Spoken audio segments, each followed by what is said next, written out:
నేటి పునీతులు పునీత జాన్ కంతి గారు.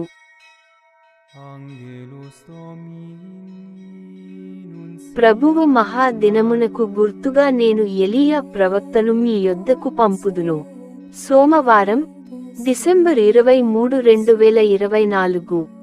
మొదటి పఠనం మలాకీ గ్రంథము 3వ అధ్యాయం 1-4 మరియు 4వ అధ్యాయం 5-6 వచనాలు. సర్వశక్తిమంతుడైన ప్రభువు ఇట్లు బదులు చెప్పుచున్నాడు: నా మార్గమును సిద్ధము చేయుటకు నేను నా దూతను పంపదును. అప్పుడు మీరు ఎదురు చూచుచున్న ప్రభువు అకస్మాత్తుగా దేవాలయమునకు వచ్చును. మీరు చూడగోరుచున్న నిబంధన దూత శీఘ్రముగా వచ్చును. కాని అతడు వేంచేయు దినమును భరింపగల వాడెవడు?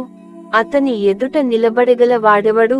అతడు సబ్బు వంటి వాడు, లోహములను శుద్ధి చేయు అగ్ని వంటి వాడు. అతడు వెండిని పుటము వేసి శుద్ధి చేయు వాని వలె వచ్చి తీర్పు చెప్పును.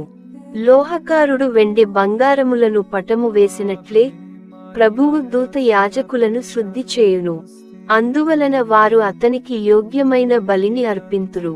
అప్పుడు యూదా, యెరూషలేము వాసులు ప్రభువునకు అర్పించు బలులు పూర్వకాలమునందు వలె అతనికి ప్రీతిపాత్రములగును. ప్రభువు మహాదినము, ఘోరదినము రాకమునుపే నేను ఏలియా ప్రవక్తను మీ యొద్దకు పంపదును.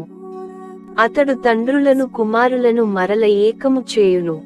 లేదేని నేను వచ్చి మీ దేశమును శపించి నాశనము చేయవలసి వచ్చును.